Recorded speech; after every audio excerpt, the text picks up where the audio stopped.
Radio for the masses. Headline edition, July 8, 1947. The Army Air Forces has announced that a flying disc has been found and is now in the possession of the Army. If the game is rigged, change the game. Game changer. I occasionally think how quickly our differences worldwide would vanish if we were facing an alien threat from outside this world. This is Fade to Black with your host, Jimmy Church, on the Game Changer Radio Network. Good evening, Fade to Black. Today is Thursday, May 18th, 2023. I'm your host, Jimmy Church, and tonight, very special show. Dr. Bruce Cornet is with us for the first time, and tonight we're going to be talking about ice ages and ancient pyramids. And this is going to be an interesting conversation tonight. He received his BA degree in biology and a master's degree in paleobotany from the University of Connecticut. He graduated from Penn State in 1977 with a Ph.D. in geology and palynology. I don't even know what that is. What's palynology? Tonight we're going to find out. His websites and all of his published works are below and over on our website. And I would like to welcome for the first time to Fade to Black, Dr. Bruce Cornet, and he's right there. Bruce, how are you this evening? I'm fine, Jimmy. Thank you. Palynology is the study of fossil spores and pollen. Somebody's got to do it. Well, they are well preserved in rocks. Sure. And all the plants that have existed for the last 400 million years have produced different types of spores and pollen. So you can determine the age by extracting the pollen and spores from the rocks and then comparing them with the standard, just like tree rings. And that's what I did when I worked in the oil industry for 11 years. I was a palynologist looking through a microscope. They would give me the slides. I would tell them what age they were drilling in. Wow. I already learned something. Okay, before we get started, Bruce, you get the first time guest disclaimer. Okay, next time you're on the show, you don't get it, but you get it tonight. And here it is. It's just you and I having a conversation on my couch as friends. And where that conversation starts, it starts. Where it ends. But we're going to end as friends. There you go. Agree, click, right? Agree. Okay, good. So palynology, are you one of those guys, and I love this, right, or gals, that can walk up to the side of a canyon wall and go, okay, that's 300 million years ago. That's about 150 million. This is what's going on. Are you one of those guys that can date like that? Yes. It's always impressed me. In fact, I was able to show that the rocks in basins up and down the East Coast that formed when Africa and North America broke apart 200 million years ago, that when the Atlantic Ocean began to form, those rocks extend into the Jurassic. Up until my work, they had been thought to be just late Triassic or older than 200 million years. And I showed that the ones on the top are equal to the oceanic basalts that were forming in the proto-Atlantic Ocean. So the USGS had to go and redo all their maps because of me. You know, when I was a kid, this is what happened. 8th grade, Indianapolis, I'm taking Indiana history, right? Required, right? 8th grade. And the teacher said this to us, and we're going to be talking a lot about this tonight, but this is what happened. I can't remember his name. I wish I remember his name. And anyway, had him for a semester. He says these words. He goes, Indiana is half flat, half hills. That's because we were under a mile of ice and the glacier came down and flattened everything out. And I went, what? And I thought about this and looked above me and thought about a mile of ice and leveling out, Indiana. And I have never forgotten that.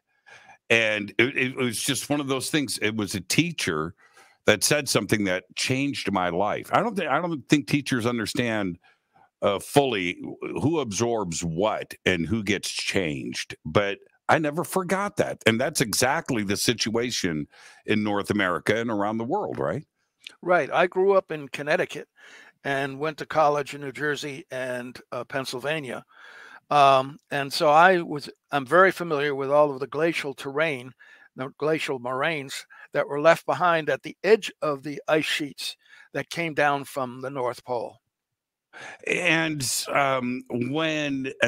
been a lot of talk about this lately. Graham Hancock and Randall Carlson and others have talked about that. That 11,000 BC, 10,500 BC. End of the last ice age situation, and the world now is understanding more and more about this subject, which is very important, right? Mm-hmm. Yes, how it all fits in, and scientists are beginning to convince archaeologists that mythology is not just make believe; it is actually history in the making.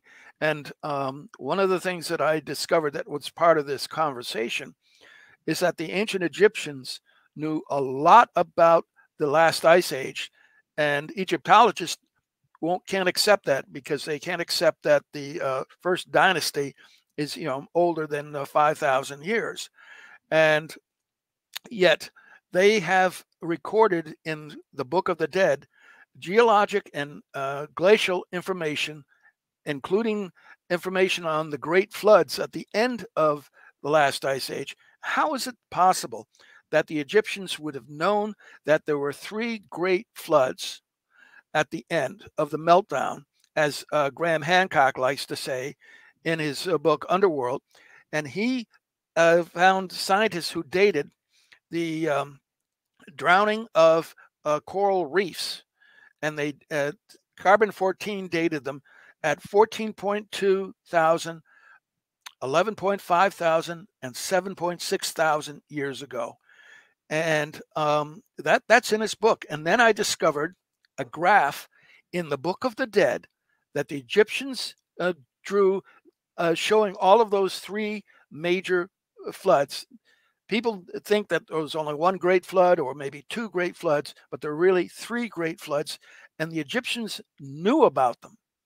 And in this graph that they generated, which is quite spectacular because it shows the intensity of the graph on a bar graph of the extent of them. And they drew boats on top of the largest 2 mega tsunamis or floods. The central one was the longest one at 11,500 with a huge boat on top of it with ropes being pulled by people on land. And then you have the bottom one at 7,600 with a smaller boat with ropes being pulled by people on land. And it is in a graph that is called The Descent of Osiris into the Underworld. And the Egyptologists say it's just mythology. No, it's actually a graph of the end of the last ice age, what happened and during the meltdown. And there is a casket of Osiris sliding down a slope that goes from upper left to lower right in the diagram. And when it reaches the point of the flood, it flattens out and then continues to descend further to the next flood. It flattens out. Then it continues to descend to the bottom of the graph. Why did it flatten out at each of those points where there was a mega tsunami that they are indicating, a major flood? And that was what I got involved in. And I discovered when the first evidence of Göbekli Tepe came out that they were actually mapping and charting the decrease in the Earth's rotation at the end of the last ice age. Because during the ice ages, each of them, the ice ages were approximately 108,000 years in duration. and the interglacials between them are approximately 21,600 years in duration. We're in the Holocene interglacial. The previous interglacial was called the Sangamonian here in North America, and in Europe it's called the Eemian. And what is significant is that these alternate: interglacial, glacial, interglacial, glacial, going back more than 2 million years. And so what is different about this? Back in the late, well, actually 1990 to 94, I was involved in a coring project in the Newark Basin, drilling into one of these rift basins that I had age dated for my thesis. And we recovered 28,000 feet of core from 7 wells. And my job as a wellsite geologist was to describe every inch of those cores. So I got to see all of the climate cycles that we recovered from those cores. And they showed that the Earth back then had at least 5 separate overlapping cycles of approximately 21,000, 105,000, and then 400,000, 420,000 years in duration. And you multiply 21,000 by 5 and you get the 105,000 year cycle. You multiply that by the 4 and you get the 420,000 years. So it was a very regular types of climate cycles caused by the different planets in our solar system that affected the shape of the Earth's orbit and therefore its distance from the sun and the amount of insolation versus cooling that the Earth got over those periods of time. And but that's not what happens when you get in an ice age. The ice age cycles of 108,000, 21,600 alternate and overprint on those other cycles, which are still detectable in the in sediments. So I wanted to know what happened and why did the ice age form, and why did the ices advance? And I came to the discovery that the Earth does not rotate the way it does now. Today, the Earth is fixed in position so that as it circles the sun, it still is pointing in the same direction, thus giving us our 4 seasons. Spring, summer, winter, and fall and winter, in opposition on the hemispheres of the Earth. Mm-hmm. But during the Ice Age, the Earth appears to have rotated one complete revolution as it circled the sun. And how do I know this? How could I come to this possible crazy conclusion? And it's because of the ice cap forming on the North Pole and the South Pole being bathed in sun. The ancient Egyptians recorded this, and Hancock reports this in his footnotes. He says that the ancient Egyptians say that at the South Pole, or Antarctica, which they went to, the sun never set. Whereas at the North Pole, the sun never rose. How is this possible? It's not possible. Well, I mean, no. It is entirely possible, but the only way that they could say that is if they visited. And I think that and saw it for themselves and recorded it. This is not science fiction. This wasn't dreamed up and recorded. But there's also, when we go back to, we're going to circle back to Göbekli Tepe, by the way. It's a very important point. The evidence of transoceanic cultures mapping the world multiple times before the Russians officially, air quotes, right, found Antarctica in 1817. Absolutely. Right? The maps of the Sea Kings. Absolutely. They knew about Antarctica thousands of years ago. They did. And those maps were handed down. And when you tie all of this together, back to the Edfu building text that you referred to in Egypt, that's a 10,000 year timeline. And at the beginning of that timeline, going back from when it was written, now it's pushing back to around 12,000 BC. Yes. And if you go back that far, they are talking about, it could be Antarctica, it could be Atlantis. no matter what, they're talking about the founders of Egypt showing up then because of something catastrophic, and the flood that was caused them to leave from wherever they departed from. This same thing repeated all around the world, didn't it? Yes. That graph that I mentioned from the Book of the Dead, which is called The Descent of Osiris into the Underworld, it's been in various books that have been published, but nobody's really explained it until I saw it, and I realized that line that the Osiris coffin is sliding down represent the rate of rotation of the Earth on its orbital axis. Now, some people have a difficult time understanding that the Earth rotates on two separate axes at the same time. The solar axis is the one that gives us day and night, but the orbital axis, the vertical axis, is the one that gives us the precession of the equinox. And what I discovered is that the Earth was rotating one complete turn on its orbital axis during an ice age, such that it kept its south pole pointed inside the Earth's orbit and its north pole outside the Earth's orbit as it rotated. Now, you think about that. If the North Pole was always further away from the sun than the South Pole, the North Pole would not have any light because the sun would never rise there, and the ice cap would grow and grow and grow, whereas the South Pole, pointing inside the Earth's orbit, would never see the sun set completely, and it would have very little ice left by the end of the ice age, although we know that Greenland preserved its ice during our current Holocene interglacial because they were able to core that and recover 800,000 years of ice cycles in both Greenland and Antarctica.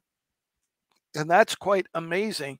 And it's through that knowledge and that scientific data that I can tell you that the glaciers have repeated over and over and over again. So what is causing the floods?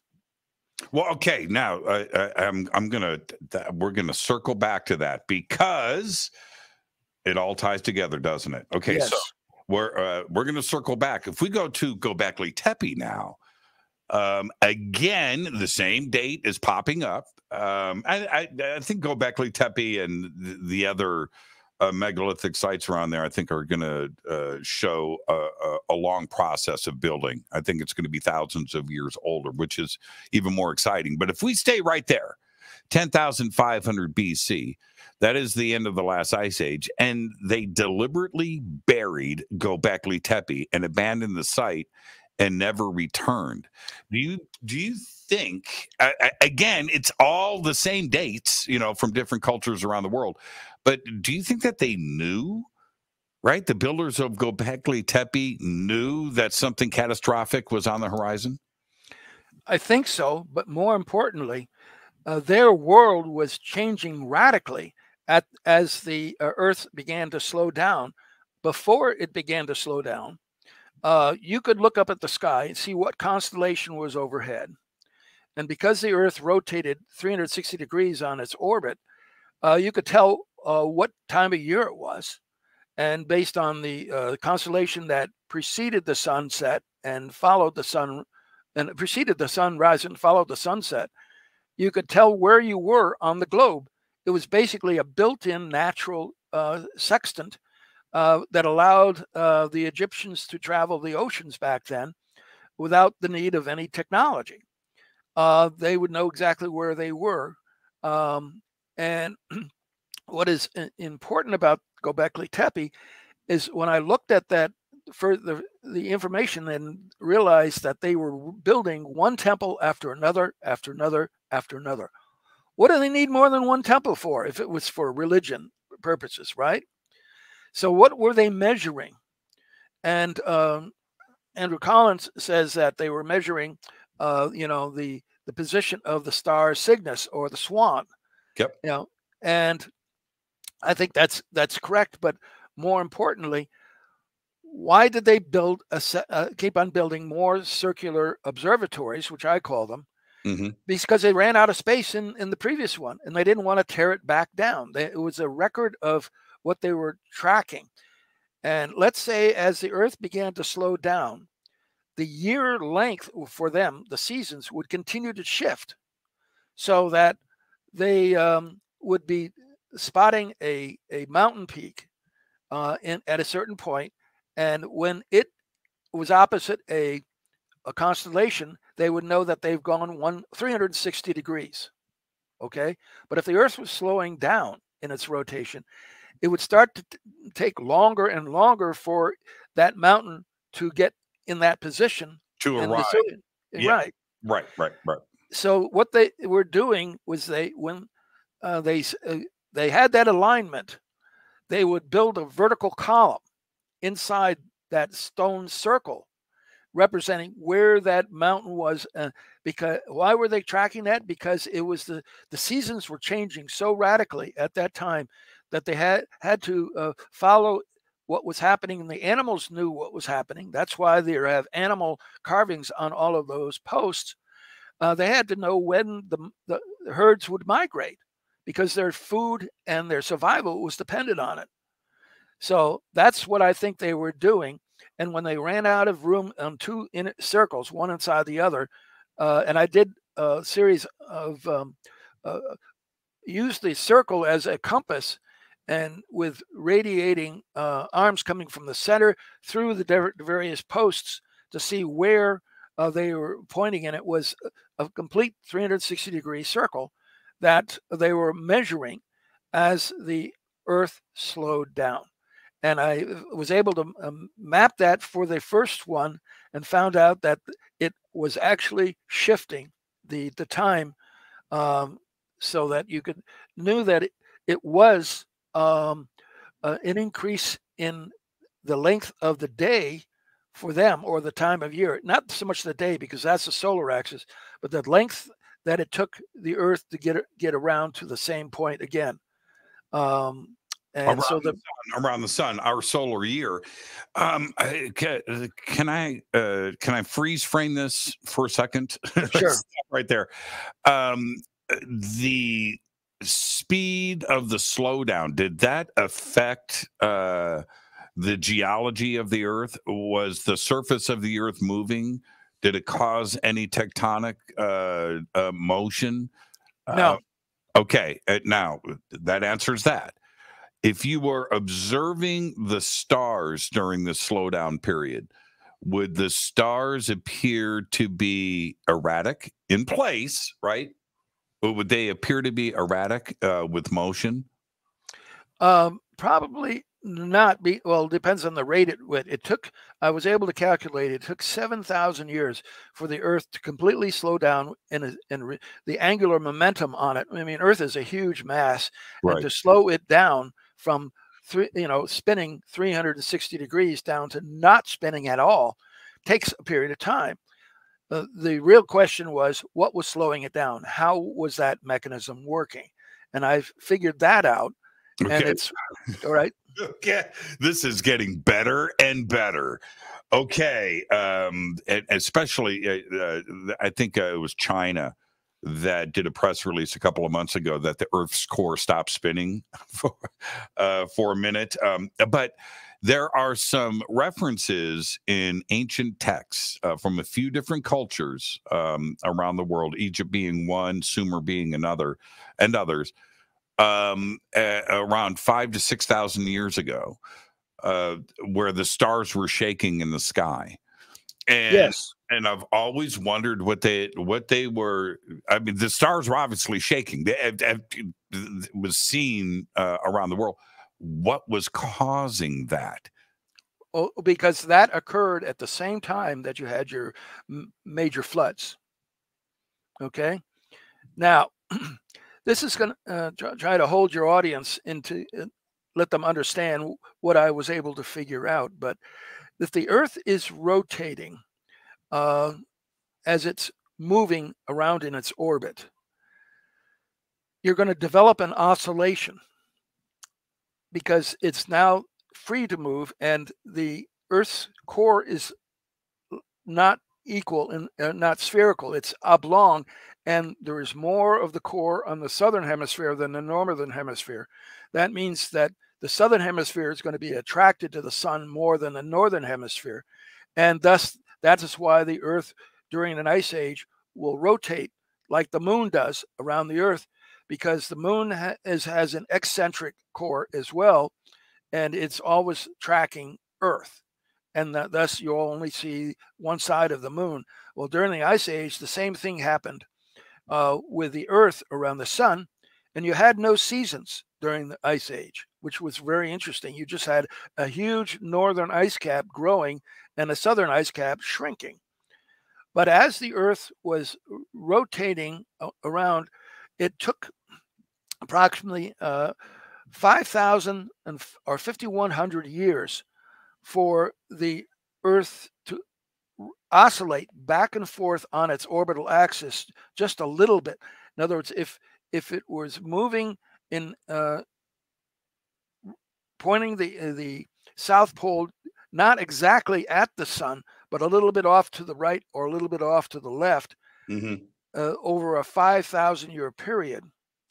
What is that 5,000-year period? It's the Mayan long year. They knew about this cycle, okay? And they knew that at the end of 2012, that it predicts that there's going to be a major Earth movements, and sure enough, there were in Indonesia and Japan. So we did have the events that happened that they were predicting or tracking, and as the Earth oscillated in its rotation, as I said, it took 5,000 revolutions around before it to get to one extreme and then to go back to the other direction a little bit, just back and forth, just a nice little oscillation. But if you know about a pendulum, when it swings, it reaches its maximum extent on one side, and it does what? It reverses direction. It comes back and then gets to the other extent, and then it reverses direction again, correct? Well, the same thing happens with the Earth during that period of time. But when it reversed direction, the sun set twice and the sun rose twice. And because it was a change in angular momentum that caused the oceans to come out of their basins and flood the land. During the Ice Age, the sea level was between 300 and 400 feet lower than it is today. The continental ice shelves were exposed. Many islands out in the Pacific were continents that were joined together to form your pan-Pacific continents or land masses at that time. But with the low sea level, when this happened, this shudder, I should say, it would have caused the stars to move. You had the oceans come slosh back and forth in their basin, and the continental ice shelves or continental shelves would block that movement onto the continent. But when that water level rose above the continental shelves during the meltdown at the end of the last ice age, guess what? The oceans came up onto the continental shelves and went into the continents themselves.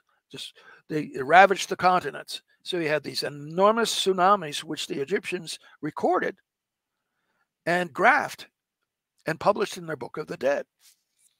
So that's why you have these huge, great floods during the meltdown, but you don't have records of them during the ice ages because the oceans never got that far. One of the things that told me that this was probably the correct interpretation is that there were those who had studied the geology at the top of the Andes Mountains, and they couldn't understand why they would find shoreline deposits with seashells at that height. They postulated, well, the mountains must have grown very rapidly. No, you just need the sea coming out of its basin and with mega tsunami waves that are 1 to 2 miles tall, just crashing up onto the side of the Andes Mountains. and carrying with it all of the beach deposits. That's all you'd need. And that's at 12,000 feet. Yes. Yeah, that's at 12,000 feet. The same situation would have to be. This is a global moistening. Okay, so if that's the case, when you drive around, like I live in the Mojave Desert, right? And we've got the salt lakes out here, right? The flat here it's the Muroc Lake bed, where the X-1 with rocket plane and all that stuff would happen out here at Edwards. That those are sea deposits. And I that's my guess. I'm not a geologist or anything, but when you drive around through Arizona, through New Mexico, through Southern California, it was all of that ocean, all of the rises that are around you. Those look like those used to be islands to me. And then you could see where the water affected the layers. But I never hear anybody talk about this. Is that what you're referring to here? Was the Mojave Desert once part of the ocean? Oh, you did have oceans coming inland in those areas over long periods of geologic time, back during the Mesozoic, the Jurassic, inland sea that went from the Gulf of Mexico all the way up to the Arctic. And even in the Cretaceous, there's an inland Cretaceous sea at the end of the Cretaceous that went all that way. That's why the mega tsunami caused by the Chicxulub impact crater that ended the dinosaurs, that wave could travel all the way up into the northern states. It was following that sea lane that cut through the center of the country. But that's not the same thing as these mega tsunamis that I'm talking about at the end of the Ice Age. Remember, in order to get those huge tsunamis to the oceans to come out of their basins, you needed some sort of a change in inertia of the way the Earth rotates. And it's sort of like driving down the highway, and everybody's traveling at about 70 miles an hour, and suddenly the driver hits the brakes. Everybody in the car suddenly lurches forward. And that sort of thing is going to happen when the Earth, that oscillation that I talked about, switches over a 5,000 to 5,100 year period. And so. Yeah. Okay. So, and staying right here, if North America, all the way up to Canada, is under a mile of ice, and the Ice Age ended at 10,500 BC or thereabouts, how long does it take that ice to melt? And where is that water displaced? Initially, they think that much of the ice, water from the ice, was pooled on top of the ice. And you had these huge ice lakes on top, and that there were ice dams that kept it there. And then this is in order to explain how the sea level could rise rapidly 3 separate times. Right. And then those ice dams broke, and all of that water just cascaded into the oceans and raised the ocean sea level. That's what they think is how this happened. Also, remember, you had those mega boulders that were traveled across northwestern United States, where boulders the size of buildings were being moved along, and in the flat country out there, and there were great floods, and even those floods reached all the way down here into Texas when those ice dams broke. Is that okay? I don't want to get too sideways here. Giant Rock, which is not too far from me. It's the biggest or second biggest freestanding rock in the world. I think it's 7-8 stories tall. It's I think it's red granite. It's freaking huge. But it got there somehow. And when you look behind Giant Rock, there are others, not quite as big as Giant Rock, but there's a lot of very, 2, 3, 4 story tall boulder, big there, but they arrived somehow. And all I can visualize, Bruce, is what kind of water, what kind of force is moving something like this. It didn't grow, right? It was moved there. Yes. Well, imagine the Great Lakes suddenly emptying, that much water pouring across the land. It would take something of that magnitude to Right. move boulders that size. So do you think that happened in at the end of the last ice age, or do you think that giant rock is older? No. I'm pretty sure that's probably how it got there. Yeah, it's what Randall Carlson was trying to explain to me too, that it is possible. When you stand there next to something that big, and now you have to imagine the water, right? How much of it, and how fast was it moving to get something like this to come from somewhere else? It just must have been catastrophic. Yep, I totally agree. And but the fascinating part of this is recognizing that the ancient Egyptians knew about all of this before their first dynasty was ever acknowledged or recognized. So where did that information come from? It must have come from previous civilizations, or if you go back to the King's List for Sumerian King's List, that takes us back well into the last ice age. And certainly, and then you also have Gilgamesh. Yes. The the oldest text, and I want to talk about pyramids, but anyway, that's when you look at some of these ancient texts where Orthodox academia wants us to believe that everything was at 3000 BC. Sumerian texts, Egyptian hieroglyphs, Narmer, King Mene, the first dynasty, Abydos, and all of that, which is fine. But the Sumerian texts and the Egyptian texts refer back to a far, far older time. And in some cases, we're going back hundreds of thousands of years. Yes.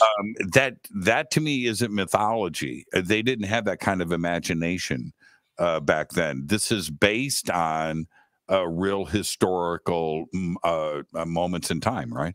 Right. Well, the second part of this talk, which you asked me about, was about pyramids. And what I would like to talk about is how did those pyramids get built on Mars? Who built them? Are we tying that into the Sumerian text that we just referenced? No, it would be a lot older. It would be a lot older. Millions of years? Last interglacial, 118 to 120,000 years ago. Okay. Well, that would tie into the Sumerian text in a couple of ways. That 200,000 year period certainly yes, shows. It would. That would definitely go back that far. Okay, let's continue. How did you figure this out? Okay. Back in the early 90s, I was introduced to Richard Hoagland. I was fascinated by his study of the face on Mars and the Cydonia complex. And I wanted to know as much about how, is this for real? You know, there was a lot of debate back there in the late 80s and early 90s. And even John Brandenburg, he's the one who I think first talked about the face on Mars that he saw because he was working for the government at the time. And then Hoagland came along and he capitalized on this and recognized at least 5 other monuments surrounding the face on Mars based on the NASA photographs. Of course, there was a lot of debate, and NASA didn't want people to think that any intelligent life was on Mars for whatever reason. I guess the same thing that didn't want people to think that an alien spacecraft crashed in Roswell either, right? So they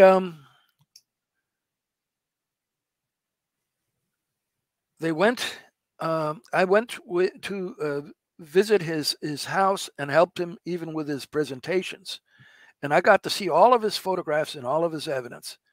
And I got copies of his data. And I was literally wanted to know, well, why he thought that the Avebury Circle and Silbury Hill in England were 14-to-1 versions of the Tholis and the crater on Mars, because the crater was artificially modified on Mars within the Cydonia complex. It not only has a tetrahedron built up on its rim, and that's not normal, but it had a hill, a mound of rocks piled up on its outsplash apron, and that's not normal either. And so I had done a survey in the Wallkill River Valley near Pine Bush, New York, a geological survey, because I was fascinated by what was going on there with all of the UAP that people had been reported. I was introduced to Dr. Ellen Crystal's book, Silent Invasion, and I contacted her, and she took me out into the field, and I started seeing all of these craft coming around and flying into the ground and coming out of the ground. Now, as a scientist, this just didn't sit well with me. How is this possible, right? I mean, are these illusions? Are these holograms, etc.? And I wanted to know what was going on in this basin. Hoagland had said and gave a talk before the UN on his Cydonia 2 complex. He called it. It's the Avebury Circle and Silbury Hill in England, because there were crop circles all around them on these two ancient monuments. And he thought that they represented a smaller version of those features on Mars. Okay, so he was making a connection between aliens making crop circles and these ancient structures in England. So, and since Pine Bush was a UFO hotspot, I thought that maybe that crater that I had mapped when I was mapping in 1992 and 93 could represent a duplicate circle that, like the Avebury Circle in England. And I had measured it on Earth, and the center of that crater was 41 degrees 36 minutes. I called Hoagland up, and he said, I asked him, what is the center of the crater on Mars? And he said, he got me in contact with his other geologist, Jim Rajavik, and Jim said, well, the center of the crater on Mars is at 41 degrees 36 minutes. Wait a minute. Same latitude? That's more than coincidence. So I said, well, maybe there's something else in the valley. I need to look for something else. So I knew that the next thing that was important was the Tholis on Mars and Silbury Hill in England. So I tracked out in the direction, roughly the same direction from the crater that I had mapped, and where my ruler came to an end on the map, there was the Tholis, right underneath the Stewart Army and Air Force Base. The whole damn Tholis, including the satellite mound off to the side. The Tholis on Mars has a satellite mound off to the side, and they were virtually a dead ringer, a perfect copy on Earth, but they were to the 1-to-1 scale, not a 14-to-1 scale. Yeah, that's my question. Okay, so the scales were not different. We're talking about a 1-to-1 layover? Yes. Really? Yeah, which was shocking. And then I said, well, I need something more than this. This people are just not going to want to believe this. So I determined the distance of the face from the Tholis and the crater on Mars, roughly. And I got my rulers on my topographic maps, and where they came to an end, I looked down and I couldn't believe my eyes. There was a face carved out of the rock right there near Goshen, New York. But it was the mirror image of the face on Mars. You could see all the features on it. The forehead, the nose ridge, the eye sockets, the mouth, the chin. It was all there.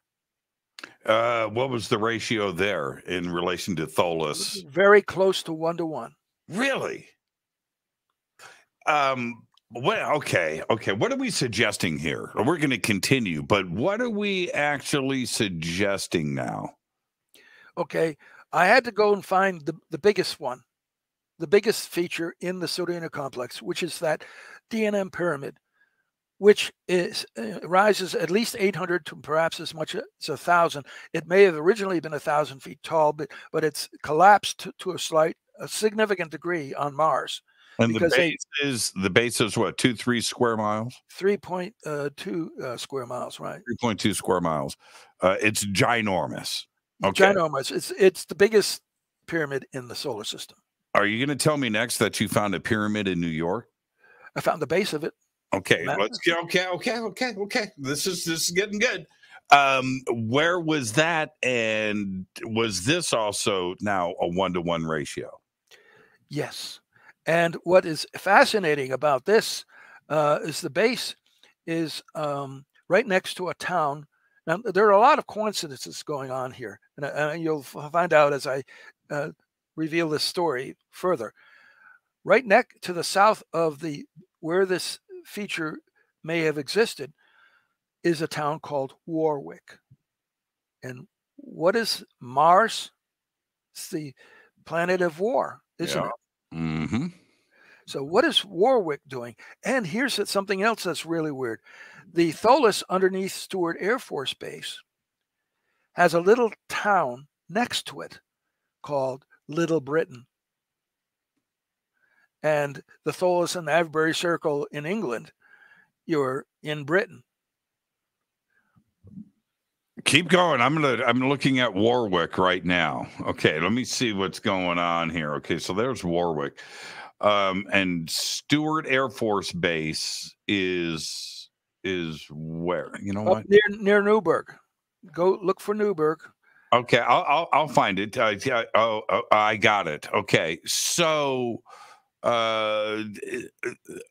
I got to look at the clock here. We're going to take a break in 9 minutes. Who was here first? Are we Martians, or are Martians Earthlings? You have raised and asked the most important question, because that is going through my mind, is that are they our ancestors or are they our creators? Mm-hmm. What do you think? They could be both. Okay, let's get some dating.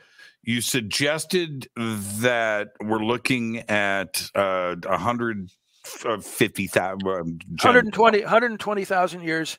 Now, here's the interesting part about the last interglacial. Right.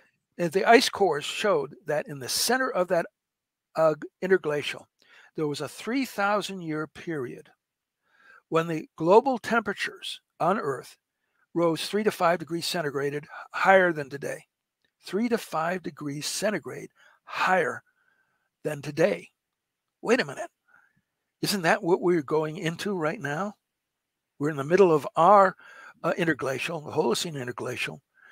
And during the Sangamonian interglacial, there was this hot period when the Earth really heated up. I've always wondered, well, was that caused by an intelligent civilization? Did they go through what we're going through right now? Well, we have to look at it a few different ways, don't we? I mean, Yes. There's ways to answer the question, but first off, are the changes that we're going through today, is it because of the industrial period that we're going through now? Did we cause this?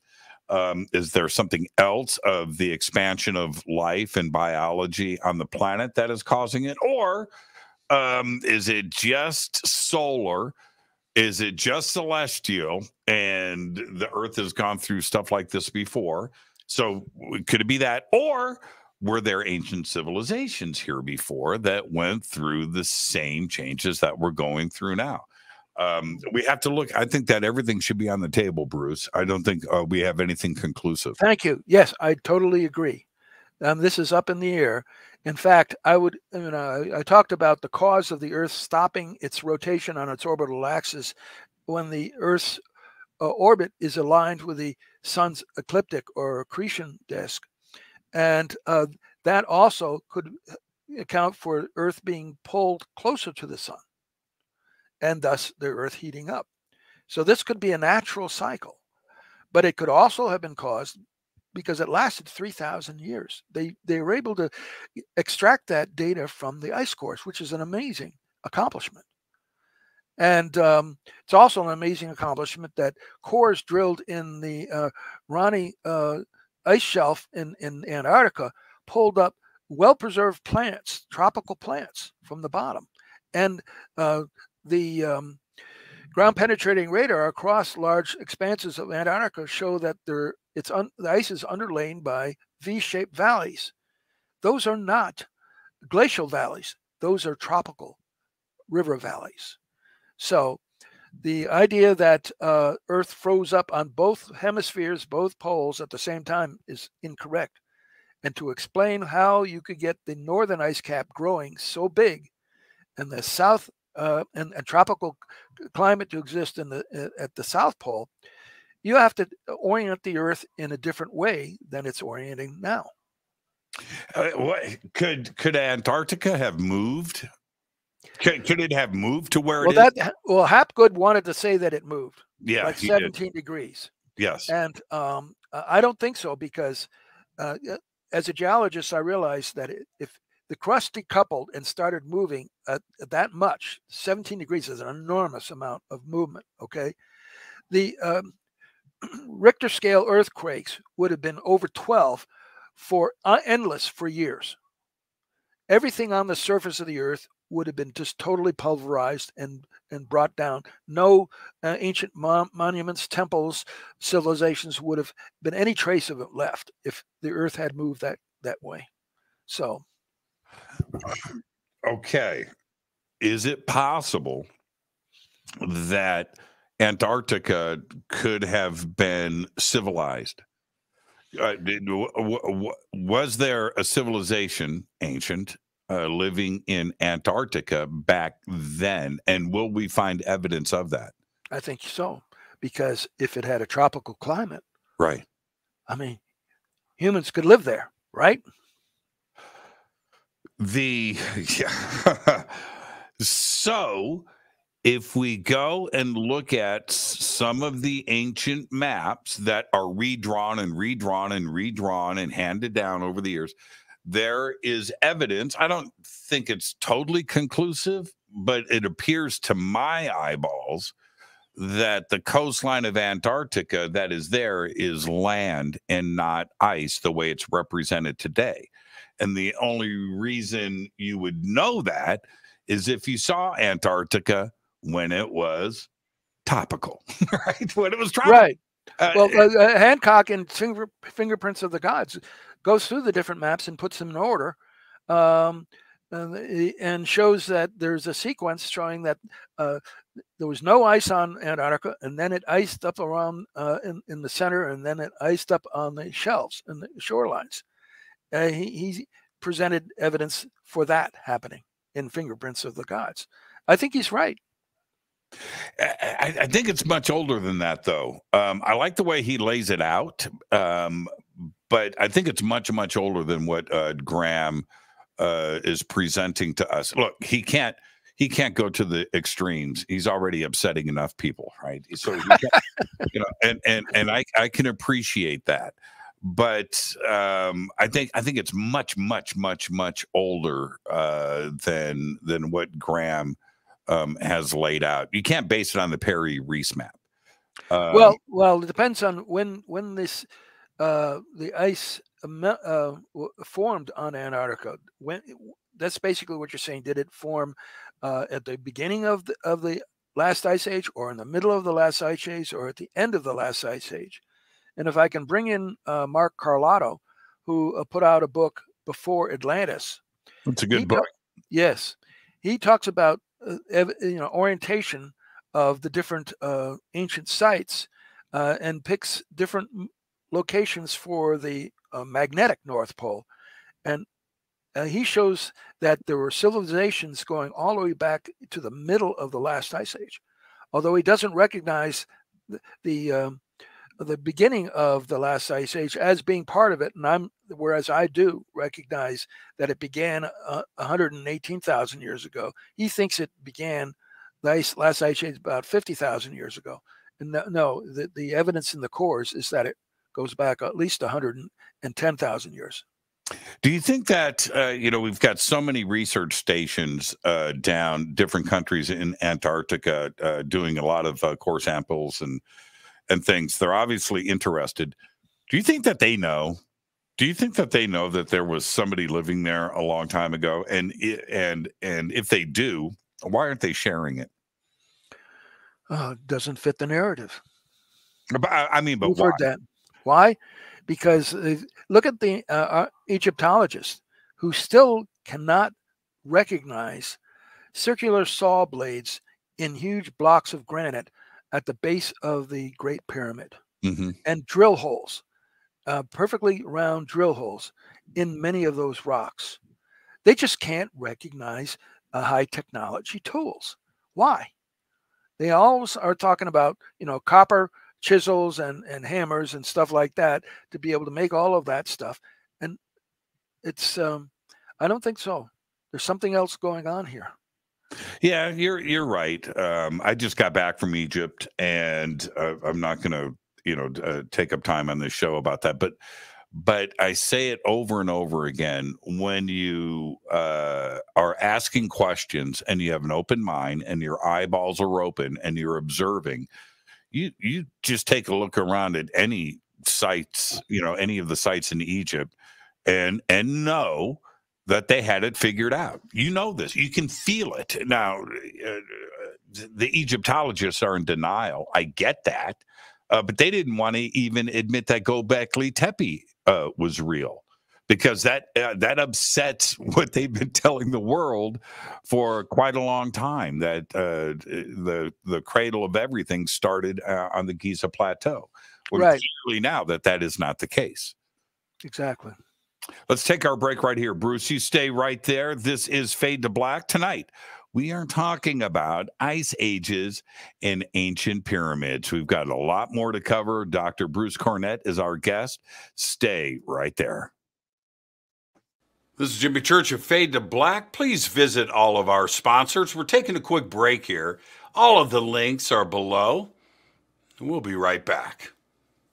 Join us November 10th, 11th, and 12th, 2023 as Disclosure Fest Foundation and Fade to Black Radio presents Stairway to the Stars, a Human Origins Science and Technology Expo, live at the Luxor Hotel and Casino on the Las Vegas Strip. With live talks, lectures, and workshops by world-acclaimed researchers and authors. This is Jimmy Church, by the way, and I'll be your host all weekend long, featuring topics like human origins, ancient technologies, indigenous teachings, workshops, a mass meditation, yoga and sound healing, music, and so much more. Don't miss our intimate sky watch and meteor shower over the infamous Area 51 airspace in Rachel, Nevada, with special surprise celebrity hosts guiding us through the night. Also introducing our Disclosure Fest VR Starship area with dozens of rides. You've got to check it out. This event will sell out. For more information and tickets, please visit disclosurefest.org.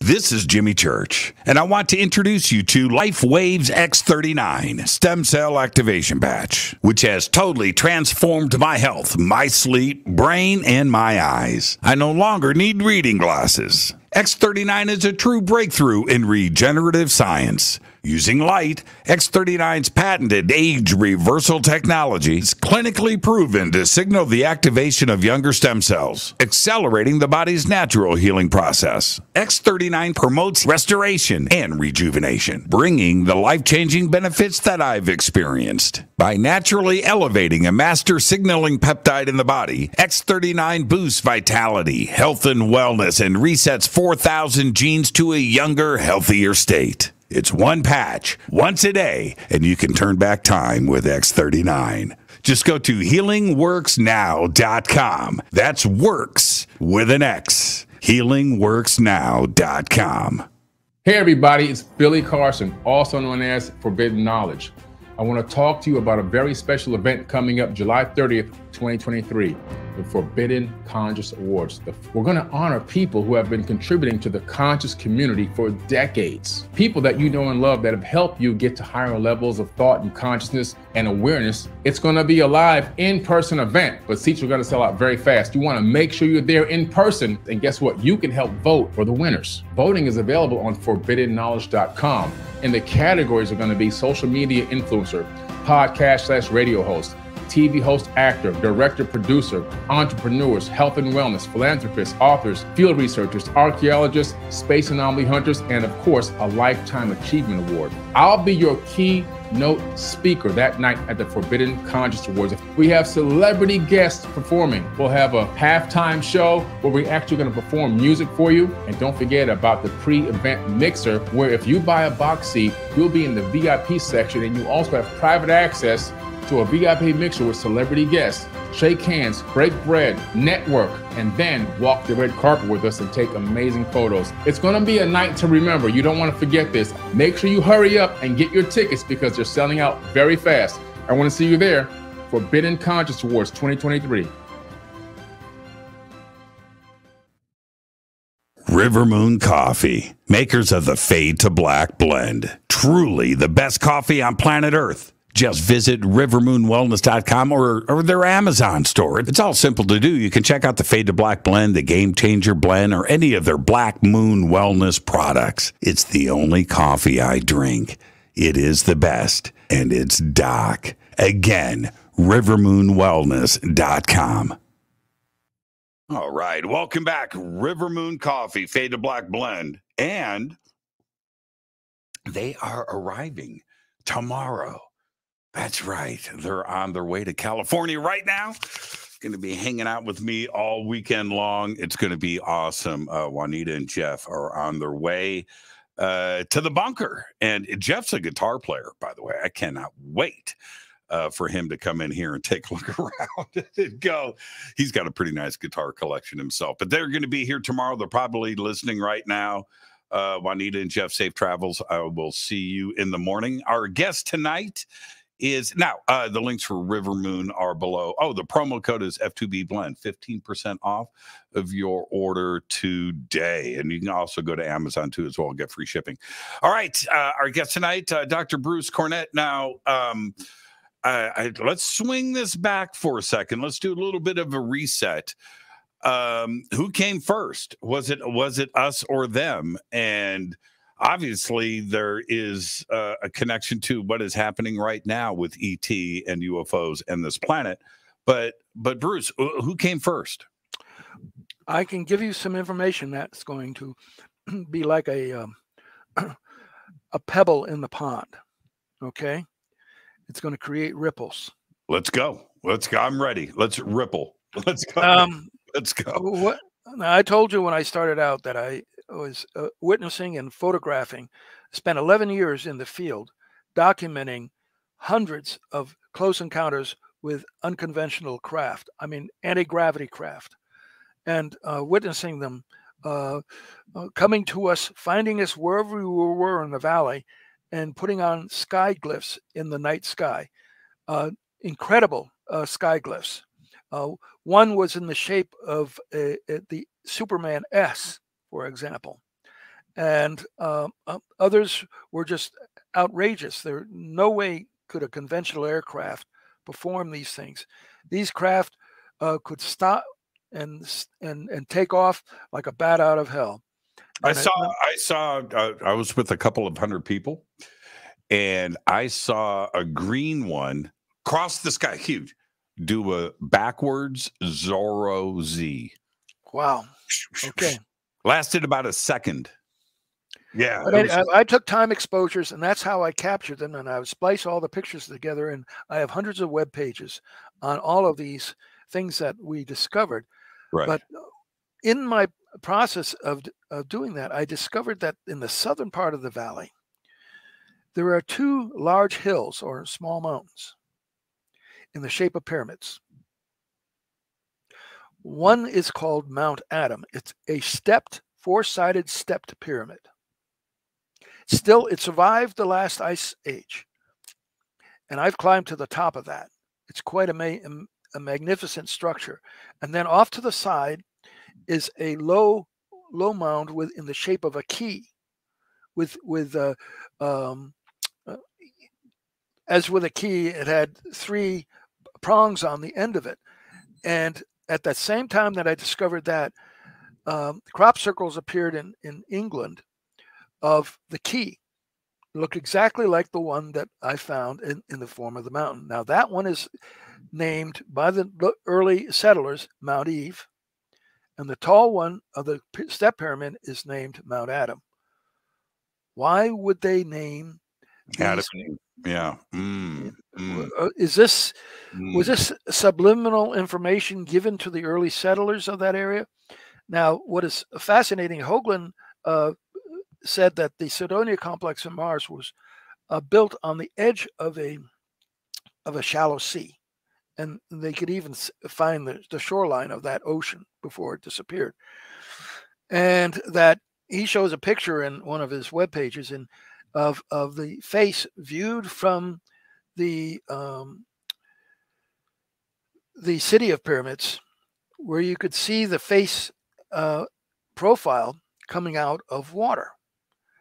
Well, in the Walker River Valley, everything behind or south of the face near Goshen was a shallow lake at one time, the early settlers there in the 1800s, they had to build a canal through the mouth of the face in order to drain that lake, so that they could claim the lake bottom muds and use it for growing onions. It's one of the best onion growing areas in the country.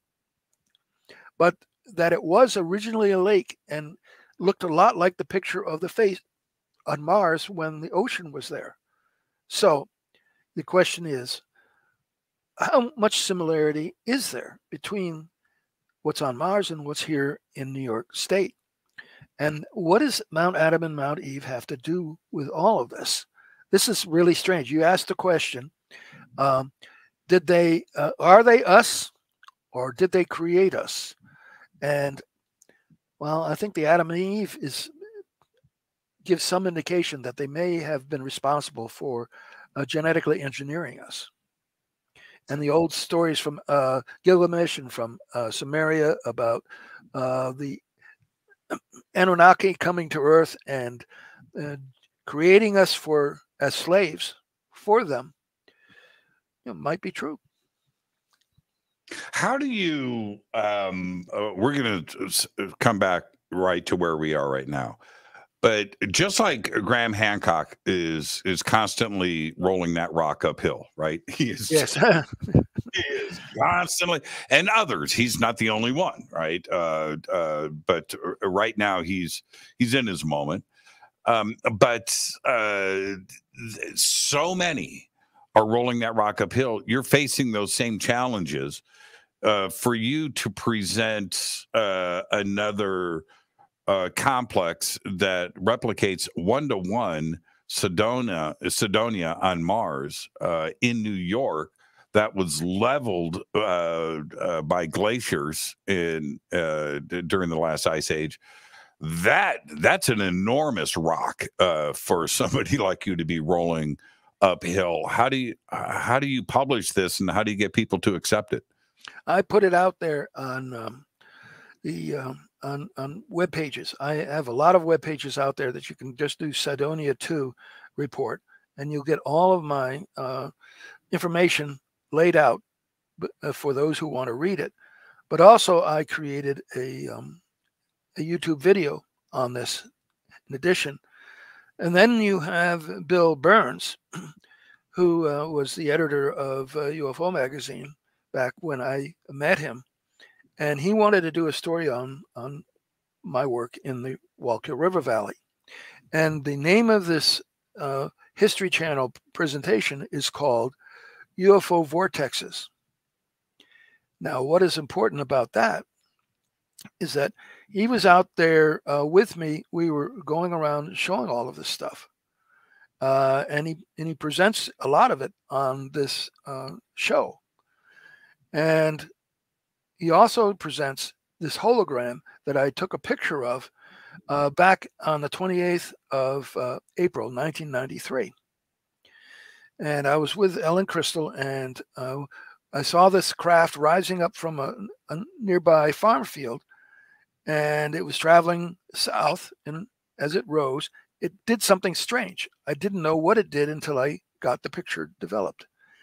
And there was a strange formation of lights that it created. And of course, those at UFO Hunters and Bill Burns thought it was a UFO vortex. That's why they called the show UFO Vortices. And but it's not a vortex. If you look at it closely, it was a hologram that was generated of our binary solar system. And it has a sun, our sun, with rings around it, and inside those concentric rings, it has planets of different size and different color, actually color coded. And then off to the right, there is another sun, a blue sun, with a energy being drawn from our sun to it. And all of the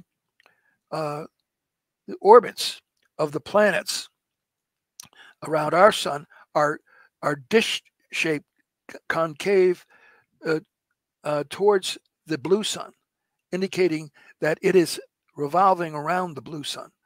And Walter Cruttenden has, in the early 2000s, did a lot of papers and interviews about the binary. In fact, his organization is called, the Binary Astrology, and he believes that we do have a companion sun. In mythology, it's talked about, and they seem to have given us that information in the form of a hologram, a spectacular piece of technology that we can't duplicate. Well, when Walter started to publish this, he was the one of the only voices that were talking about binary systems. Today, I think it's generally accepted that binary star systems are the most common versions of star systems throughout the universe. Yes. And that's where we are today. Walter, talk about the pebble, right, in the pond and causing those ripples. Well, as it turns out, Walter was on the right side of history, wasn't he? Yes. In fact, he said that the precession of the equinox is actually, he said, because the Perseids precess as well as the zodiac from the Earth standpoint, that it represents the rotation of this whole solar system, not something that's centered about Earth.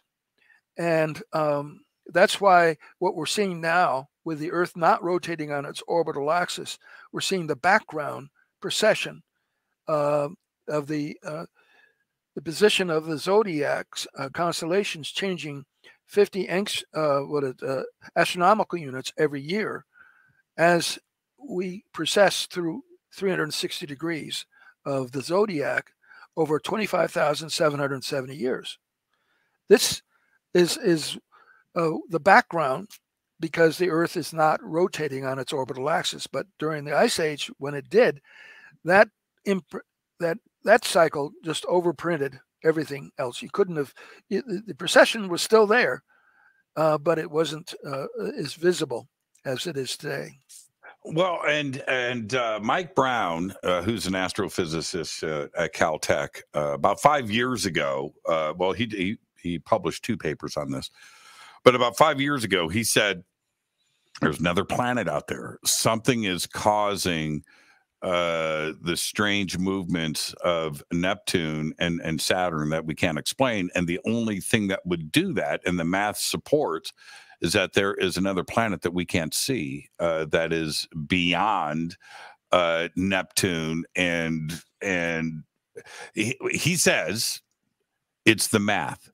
Right. And the math says that this body is out there. It's too far out to reflect sunlight. Therefore, we can't see it, but it is affecting us. But isn't this exactly what the Sumerian texts were talking about? Yes. Also, I got a picture, a photograph of it. They gave me an image of where it was in the night sky. My wife and I were out on West Searsville Road waiting for something to happen. All of a sudden, a light turns on behind the trees across a farm field, Right. and rises up. And as it rises up, it does an S shape.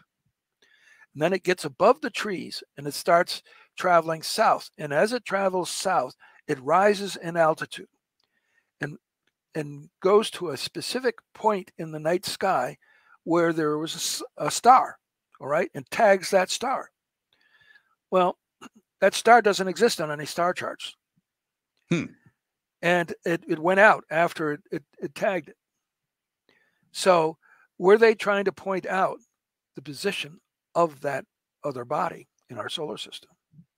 I don't know. Do you think that's Nibiru? And do you think that what Mike Brown is talking about is possibly Nibiru? Could be. It could be. Could very well be. I don't know. Yeah. Wow. I mean, just wouldn't see. The thing is, you know, they just don't want us to know. But at some point, we are going to find out these things. And have we been lied to, right, throughout history? And why? Why is that the case? Or are we about to have a really big surprise? And I feel like something is right here on the horizon. What do you think? Yes, I think we're very close. I mean, we're seeing increased numbers of sightings all across the world, and especially in the United States. And keep in mind that during the 1990s until 2003, I was 11 years going into the field. I was supported by my wife at the time. She was a workaholic, and all she wanted me to do was raise her kids, which I did. And I would take trips up to Pine Bush and go in the field. And I documented 140 close encounters. They're all on my web pages. And I've been,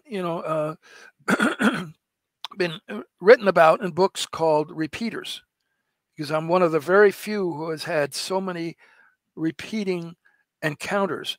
But I was right in the middle of their location. Now, keep in mind that this is the valley where these monuments I found, right? If this was a civilization that lived there, perhaps they're still living there. They're just underground. Do you think that they're coming to you? Or again, it's kind of like the same question I asked you before.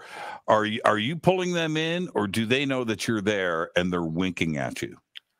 Oh, I did something. I agreed to do something for them that was perhaps the most extraordinary part of my life. And I don't know if we can get very far into this at this time, but I wrote a whole page, a web page on it called The Passion of Bonnie. And then I also gave a talk at the Laughlin UFO Mega Conference called Anatomy of an ET Spiritual Deception of Biblical Magnitude. And it goes in all of the details of what I went through for 7 years with this woman who, when she died, my mother and I witnessed her spirit and videotaped it over her grave. And then we saw a second sun appear in an overhead cloud. This was around 8:30 in the morning. And the actual sun, it was barely breaking the tops of the trees to the east. And we saw a beam of golden light come down from the sun, capture her spirit. It went up into that second sun. The beam of light retracted, and it went out. Now, this was in 1991 when she died, January 12th. It wasn't until a couple of years later that the technology caught up with everybody, with their computers, etc., and they had abilities, devices that could capture frames off of analog video. So I converted my video that I took with the to digital, and I went through each of the frames, frame by frame, 30 frames per second, And for about 3 or 4 frames, I had my camera on my shoulder as I was driving into this Garden of Texas Liberty where she is buried. Suddenly, this huge mothership sticking out of the cloud. I mean, it's enormous. It's white, a dome-shaped, double-rimmed, and flat-bottomed. You could see it very clearly. And then the cloud quickly enveloped the mothership, and it went back to being just a cloud. So that told me, and in addition to the fact that my late wife continued to communicate with me after she died, telepathically for at least 6 years, and instructing me about what's going on. She's part of the very beings that were part of that civilization that existed in the valley, and also were behind. She claims behind ancient Egypt religion and Sumerian religion. So how do you, Bruce, here's the serious question. How do you, as a, scientist, you've got, a degree in biology, you got a master's degree in paleobotany, you graduated from Penn State with a Ph.D. in geology. How do you, as a scientist, start to resolve all of this and try to remain pragmatic? Or have you just let it all go and you're with me in woo-woo land? I mean, keep in mind that when I was, this all started back on March 23rd, 1981. We were drilling wells in the Richmond Basin of Virginia. And I was living in Houston, Texas at the time. And I had gone to a Baptist retreat on the coastline. And on the church bus headed back to Houston, a spirit talked to me. And it said, "Are you ready to serve God and do whatever he asks you to do?"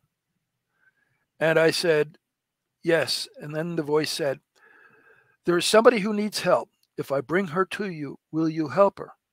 I thought for a moment. I was single. I said, "Yes." "When will I meet her?" The voice said, "Before the year is out." I met her on 15th December, 1983, and under very unusual circumstances. She was definitely in need of trouble. I had just purchased a brand new house. I was living there, alone. And I told her, I said, "Well, why don't you and your son come and live with me?" And we stayed together for 7 years until she died. And then she came back. But when on that first weekend we were together, Jimmy, she just blew my mind completely. Forget woo-woo. I mean, okay. Right. I mean, she had been tested by the Princeton University Paranormal Lab and has scored virtually 100%. She demonstrated everything. She said she was telepathic, precognitive, telekinetic, and she could predict the future. She knew what was going to happen, all of this stuff. And I said, "Well, is there any way you could prove this to me?" And she said, "Well, pick up one of your books that you know that I haven't read." And okay, I got a book and I handed it to her, a scientific book, right? And she put it between her hands and she closed her eyes. She meditated for about a minute. Then she opened her eyes. She handed it to me. She said, "Now open it up to any page so that only you can see the page," which I did. And she said, "Now tell me the page." And I did. And she started reciting line for line what the script was on that page. That's voodoo, man. What do you do with that? What do you do? What do you do? What do you do? Did you freak out? I mean, if that was done in years past, somebody would get burned at the stake. That's right. And she moved objects and all sorts of things. She had had developed 3 types of cancer in an 8-month period, and had 3 different surgeries to remove the cancer and she left her disabled. Well, she would occasionally have excruciating pain in her left leg where a lot of the muscle and tendon had been removed. And whenever that happened, glass around her was in mortal danger. And one time she dropped a match into the hole in her leg, and she cringed in pain. She was lying in bed. She cringed in pain, and the thick glass ashtray next to her on the nightstand exploded like a hand grenade and went across the room. Then another time we were toasting wine glasses, and we wanted to hook our arms together, and I did. And she cringed in pain, and the glass in her hand just completely shattered into little pieces and fell to the floor. And on a third time, we were on a trip from Houston up to New York to live, and I was going to work at Lamont Doherty Earth Observatory, and she had propped her bad leg up onto the dashboard of the Ryder truck. And everything was going fine until she started cringing in pain, and a spiderweb crack appeared in the windshield, radiating out. So that's what I mean by glass was in mortal danger around her whenever she was in pain. No kidding. No kidding. And can we talk about NIDS for a second? Sure. Have you been watching Skinwalker Ranch? Do you watch the TV show? Yeah, I'm one of the insiders now. Okay. I've been doing a review of the new episodes with Christina Gomez each week and following closely what's going along. And as you can imagine, I know most of the players, right, throughout the years, and I've interviewed many and on and off the air about Skinwalker. You got involved back in the early 2000s. 2004. 2004. How did that happen? How did you get connected with Bigelow? I was irritating some people. If you're familiar with all these people at Skinwalker Ranch, you know that Bigelow was heavily connected to the government. Mm-hmm. And Harry Reid and all of the other stuff. He was getting money from NSA to be able to do a lot of his work. He wasn't spending his own money. At any rate, what surprised me when I started working there is to find out how many people that he hired were former FBI, NSA, CIA employees. And I'm saying, why does he need all these different people? What is the connection between all of that? Well, can I ask you really quick? We're going to get that. How did you meet Bigelow? How did that happen? Colm Kelleher, Dr. Right. Kelleher, gave me a phone call back in October of 2002. Oh no, 2003. I'm sorry. And he asked me, said, we have a position opening up at NIDS, and wondered whether or not I'd be interested in taking it. He said that Bigelow wants to shut down NIDS, and I want to try to preserve it and keep it going. And I've gotten permission to hire somebody, and I'm hoping that if you come on board, you can he'll keep it. In what position? That you were like one of the administrators, yeah, right? The deputy administrator Of NIDS. NIDS, right? But Bigelow would not allow me to go to the ranch or allow me to do field work. He just kept me basically chained to a desk. In Las Vegas? In Las Vegas, right, at his office in NIDS. Right. And it is after 4 months, everything seemed to be going well, and then suddenly Kelleher informs me that Bigelow is shutting the NIDS down and that your services are no longer needed. So I was shoved out onto the street, basically. And I look back on that, Jimmy, and I realized that there's something, that's just not right about this. That I was pulled west of the Mississippi River, away from my field area, because somebody wanted me out of New York. What did you? Yeah, that's interesting, isn't it? That's real interesting. What did you make? I don't know if you can share this, but what did you learn about Skinwalker that you about the phenomena that is going on there that you can share with us in that brief period at NIDS? Okay, Eric Davis, he helped introduce me to NIDS and its crew, the people that he had been working with on the research team that had preceded me. That research team had been disbanded for the most part, even though some of the people, such as Jacques Vallée and John Alexander and himself, were all still part of NIDS. They wanted, he told me about what they had done, and Colm Kelleher explained a lot of the things to me that what they had discovered, okay, at Skinwalker. And all of that information has since come out in George Knapp and Colm Kelleher's book. On a lot of the same stuff that's in there, I was told when I was there. So there's nothing really extraordinary other than what you're seeing now on the Skinwalker Ranch show. They're finding more things going on there now than Bigelow ever found. The how much should Eric Davis know? Because at that time, it's history. Man, history's a bitch, isn't it? Because you get to learn the truth. And here we are in 2023. We know that 3 years ago, 4 years ago, 3 years ago, the Wilson Davis document surfaced, and which was written, transcription by Eric Davis in 2002. You arrived on the scene there at NIDS in late 2003 and 2004. Right. That document was already written. Was Eric Davis a part of NIDS still, or had he left NIDS in 2003? Well, you realize that Eric Davis and Hal Puthoff are still part of that whole team.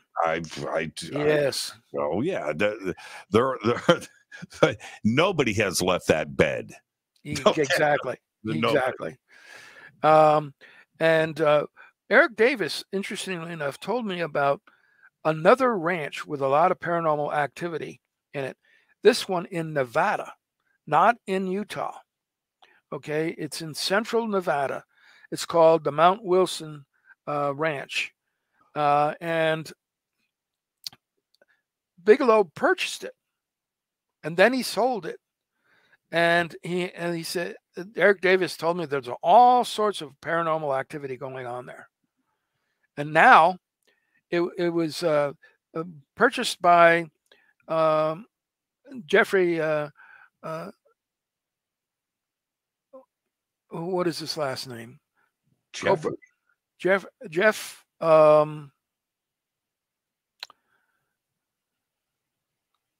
Okay. Don't. All right. Any rate.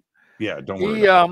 He's the current owner. He got it through inheritance. And he's opened that ranch up to James Keenan, who's gone out there and done instrument study of it and found all sorts of paranormal activity. And you've probably heard of Carl the Crusher, right? I do. I know Carl. Well, I know of him. Yeah, he's doing a lot of research out there on that ranch now. He's finding some amazing stuff. Yeah, absolutely. And James Keenan, who I know pretty well, James is very focused. I think his intentions are real, and he's a very talented guy. I like James a lot. Me too. Well, you realize he's from El Paso. I do. He's a good dude. He's a good dude. Oh yeah. Now, what specifically do you think is underneath the mesa at Skinwalker? I've let my mind wander, my imagination try. I can go in any direction, but ultimately, what do you think is there? Well, you can connect the dots as well as I can. Okay, and based on the information that they have so far revealed about the drilling, about the metal flakes, about the strange elemental composition of those metal flakes, about the strange tower, invisible tower that goes up over whatever is in the ground. And Carl the Crusher is finding something similar out on an identical mesa near the Mount Wilson Ranch. He has a whole video on it, where his mesa lights up with infrared at night, and so does the mesa at Skinwalker Ranch. So there's some interesting things in common. Now, how is it that Bigelow should have zeroed in on these two locations and purchased those ranches? And then there's evidence that, as James has told me, that this study of that area goes back decades before that, before anybody knew that these were paranormal hotspots, and the government was involved. Okay. You did a very good job of not answering the question, though. What do you think is underneath the mesa? Okay, I think it's alien. Yeah. And if you go on my web pages, I did a 24 square mile magnetic survey with a proton magnetometer around Pine Bush, and I published it. Okay. Now, what is interesting is that I found when I first went out there with this instrument that there were these magnetic pulses coming out of the ground everywhere near Pine Bush. And I had my instrument checked out, and it checked out fine. There was nothing wrong with it. When I went back, all those magnetic pulses had disappeared. But then we found that they would occasionally come back in one area around a Jewish cemetery. And I would come back to that location every time I went out into the field to do a survey, collect some more data. I had 1,800 different stations throughout that 24 square mile area. I found all sorts of wild things underground. You know, Ellen Crystal had said that the aliens were underground. She believed they're living underground. And so I said, well, if they're there and they're using magnetic technology, electromagnetism, we should be able to detect them. And boy, did I detect them a lot. But I also detected beams coming out of the ground in a triangular formation underneath this Jewish cemetery and the neighboring farm. And whenever the constellation Bootes was overhead. And on occasion, I've had people tell me that they were sky watching at this location, and a plane turned early going to Stewart Airport. There was a beacon on a nearby ridge, and normally the planes would line up with the runway on the other side of the valley using that beacon. Well, this time this plane took a shortcut and flew directly over that cemetery. Guess what happened? A beam of white light came out of the ground and painted the bottom of the aircraft as it flew over and then disappeared. Did you say Bootes? Bootes, yes. Constellation Bootes. Now, isn't that interesting? Very. I mean, for a lot of different reasons. I'll bring up one. You're probably aware of this, but this is for the audience. The Black Knight satellite. All right. Black Knight satellite. When it was first detected by Tesla, and the messages that were decoded by a gentleman in Sweden, and this was in 1922, that those that put that satellite there that is observing us came from the constellation Bootes. And that was in 1922. And then in another document surfaced, I have it here. It was an NSA document from 1969, 1970 about radio signals and how to translate an alien message that would come from the constellation Bootes. Wow. It's like, wait a minute. These connections. And when these signals that were coming out of the ground, I could, with my proton magnetometer sensors, orient them to see a distant magnetic signal. And then when I got up close to them, I could stick the instrument into the beam when it was firing. And there are 3 beams coming out of the ground at the corners of a triangular craft that was 9 feet below the surface. When Bill Burns brought his crew out there, the UFO hunters, they brought a GPR and they literally imaged a huge triangular craft that's at least 20 feet thick. It's embedded in the underlying rock that is 400 million years old. Embedded. It landed on an island at that time, because my magnetic survey demonstrated was that there were these ancient islands in a sea in the area that had been all covered over, and then through uplift and erosion, those alien probes, mining probes, had landed on some of the islands. Now, what's important about this is that I found these signals coming out of the ground at other locations in the valley, on other islands. So just like at Skinwalker Ranch, with all of that stuff coming out of there, there's something in the ground. And here I found them in the ground as well in Pine Bush.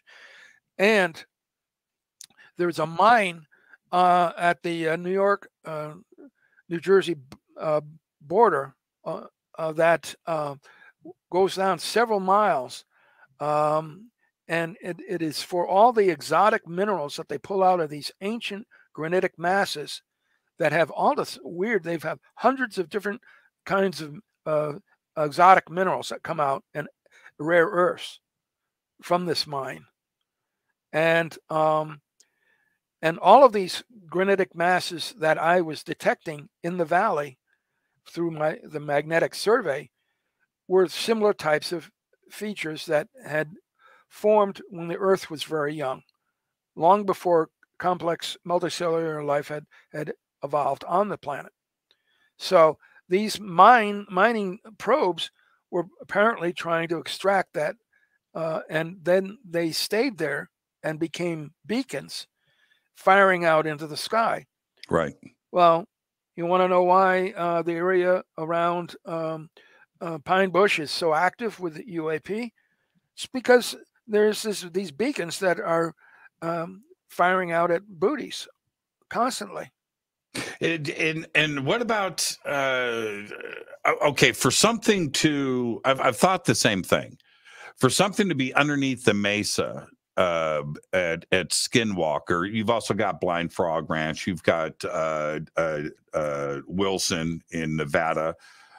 There's a place in Alabama too as well. You have Joshua Tree out here where these things happen. Yes. But for them to be there underneath a mesa like Skinwalker and other areas, it's got to be really, really old. I mean, old. Well, I'll put in some archaeological data to support that. Okay. When Ellen Crystal took me out of the field, we went to the one location at the Dogleg Bend in West Searsville Road. You'll hear me or read me talking about that location all the time. And there was a farmhouse right next door, and the Wild family lived there. And I thought, that was a great name, Wild, W-I-L-D-E. And they owned all of the land. They've subsequently sold much of the land for housing development. But when we went out there, we kept on seeing all of these lights coming up out of the ground. And then once the craft got to a certain altitude, they took off to the south. Or they would come in from the south or come in from the west, and they'd dive down into that area. And I said, what's over there? Why are they all there? Well, then on the 29th of April, 1993, Ellen had been contacted by the producers of Sightings, the television show. Mm-hmm. And they wanted to come and do a piece on her and me. And they came out there. And when they were filming this, Jimmy, 6 craft showed up right before cameras, put on spectacular performances, flew at the cameras, bent around, flew back over the woods and dove into the forest. All on camera. Got these amazing, and Ellen got great video. I got great time exposures. I have a whole website on it called The Performance. And, but they didn't, only published a still frame of one of the manta ray when it flew over us. It was the size of a 747. Yeah, that manta ray photograph is friggin' incredible. Do I have it? It's the one with the beams that come out. Am I if I pop this up here? Am I? I think I have it. Is it okay if I show it? Sure, go right in. Man, what did I do with that? That's an incredible photograph. I mean, I still don't. I don't know what to. How big was the craft? Oh, it's, as I said, the wingspan of a 747. Yeah. And a long tail on the back of it.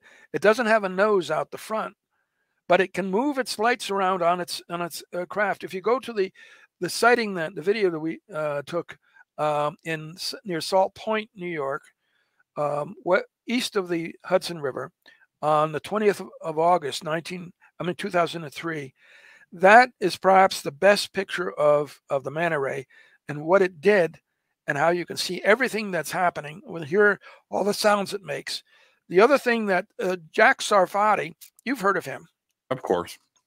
And I'm on his mailing list. Yeah. And well, he's called me his Whittington. And Whittington was the scientist that confirmed Einstein's concept of planetary masses are suns bending light. And because the sounds that these craft would produce, and they would be all artificial sounds, were all reverse Doppler. They were completely non-normal physics. And they've subsequently found that metamaterial hulls that are associated with anti-gravity craft invert the image, the sounds that come off them.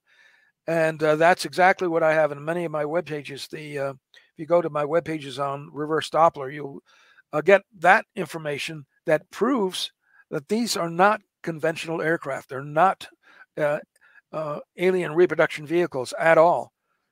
So, and the other thing that I wanted to just mention here is telepathy.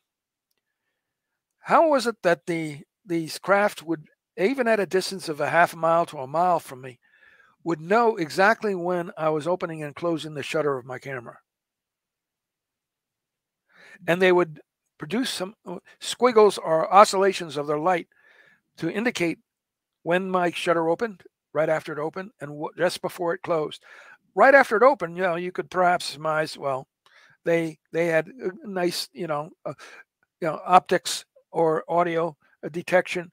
But before I closed the shutter, I did a series of experiments and found out that when I stopped thinking and I stopped talking out loud, they couldn't read my mind. Yeah. I don't want to. I love the woo. And some things I just have to keep inside of my head. I don't want to talk because it sounds too nuts.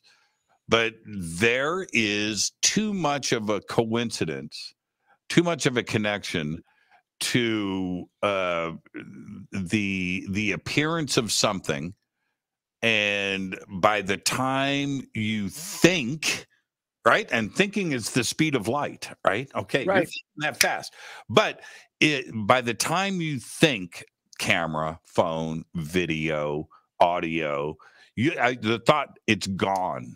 Yes, that's not a coincidence, agree. And I've got plenty of thoughts on this. I would love to, maybe we could talk off the air, because I just don't want to sound like the crazy person that used to call into my show. Right? I've given up on that a long time ago. I know. It's fast. What can I ask you about because you were talking about the beams and the signals? What's up with this 1.6 terahertz signal at Skinwalker? Oh, wow. That's a good one. Most of the sounds that these craft produce are less than a hertz. I mean, they're very low frequencies, not these very high frequencies. Right. And so that's very puzzling. I think it's to keep them thinking and trying to figure things out. That's more like a carrot dangling in front of them. Well, it's got to be. I'm not a scientist, but I know audio. it seems like it's a carrier signal. Yeah, that's what I think. I think that there is something in there that we haven't figured out yet, right? And it could be a communication tool, but it could also be a beacon of some kind too as well. I don't know, but it's a very specific frequency. It's 1.6 terahertz, and it's not moving around. And there doesn't appear to be anything on either side of it of significance, right? It's just right there peaking at 1.6. I can't figure this one out, but I think that there's something in that something's being carried in that wave. Very well, could be. I mean, I thought that the magnetic signals coming out of the ground, and they were magnetic of 30 to 50% of the Earth's total magnetic field.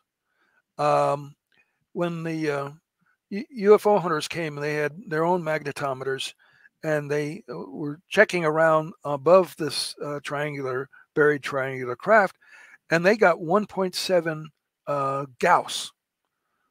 It was so powerful that was coming out of there. And I said to my friend, who's Scott Stride, who works for JPL, and he designed the telecommunication system for the Mars rover. And he gave me an analysis of what was coming out of the ground. He said those magnetic beams that you detected, which were about 2 feet in diameter, said they were not carrier signals. They were not sending signals to someplace. He said the 3 of them were guides for a central signal that was coming out of the middle of that triangle.